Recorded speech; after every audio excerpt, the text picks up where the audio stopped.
Hi folks, Pete, E-mini Volume here. Wanted to make a quick video about today's action. We came into the RTH session opening pretty much right at the previous day's highs, right in here in the ES. The YM gapped up and she was opening in her inflection zone. Basically, so was the ES. Now the ETH sessions volume was very light. Even the action was relatively benign, and when I was writing the trade plan, the inventory was long, but we had a correction to take the inventory neutral just before the open of the RTH session. So we opened right at the previous day's high, gap up in the YM.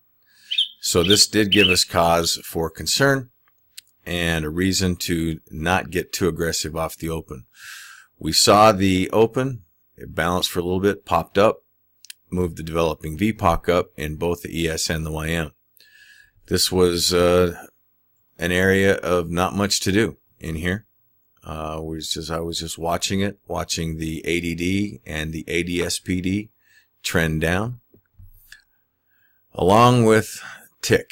So tick, by the time it stabilized and showed us something, it was holding primarily below zero on the tick, while the ADD was still trending down. Volume wasn't helping us a lot. Now in the trade plan, I did mention this S1 range low would be a very important area on the character of the day and how this day could shape up. What I was looking for is you wanted to watch and gauge the reaction and the trading in this area. So we can see down here, this is where volume came in. So there was a definite battle here. So we wanted to see who was the winner and who was the loser. So, but before that happened, what did we have? We had the developing VPOC up here, but we had a developing VPOC shift down here. So this would had me looking short in the ES in this area. And the reason I was looking short in the ES, because in my opinion it was the weaker market. Unfortunately, I got shaken out of this trade. It just tested previous the day's range high too many times, and so I thought we could possibly rotate in here, give a few fake outs up. Even though the trade wasn't wrong up in here, I wasn't prepared to take that much risk on this trade. It just wasn't giving me the entry that I liked, wasn't giving much for scaling out risk. So unfortunately, I did get shaken out of this trade. So we came down, and this is in the area here where I started seeing weakness in the YM, and by then I was out of the trade and it was too late. I'd noticed that I'd missed this. So we came down and we started to rotate in this area, which was basically this area also in the YM. You can see this is where the volume started to this move up. If this was going to be a real extension up off of the to hold the ETH inventory long in the YM, this area shouldn't even trade at all. It shouldn't have broken even here, especially after this move down and then the move back up. I would imagine this was a bit tricky for some folks. In fact, I, for one, thought it was.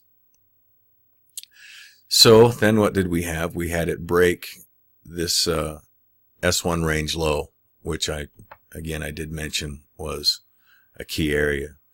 We came down. We started to rotate a little bit here. This is where this area in here is where I tweeted.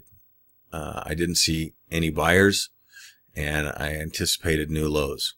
This was a decent little trade with the, I thought it had good RR in the trade. You didn't need much of a stop if you were going to be wrong, and especially after you saw this. See this one tick right here?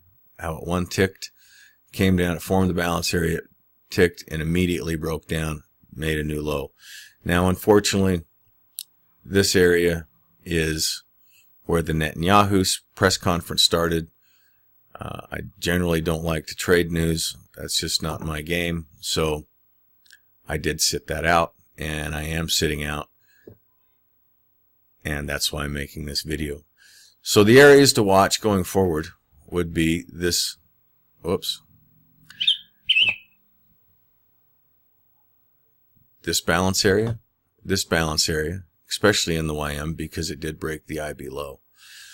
If the ES gets up the IB low, sellers completely lost the game. But what they don't want to do is they don't want to lose this level. If they lose this level, then the S1 range low, it's still an important level, even in the day time frame and in the intermediate time frame.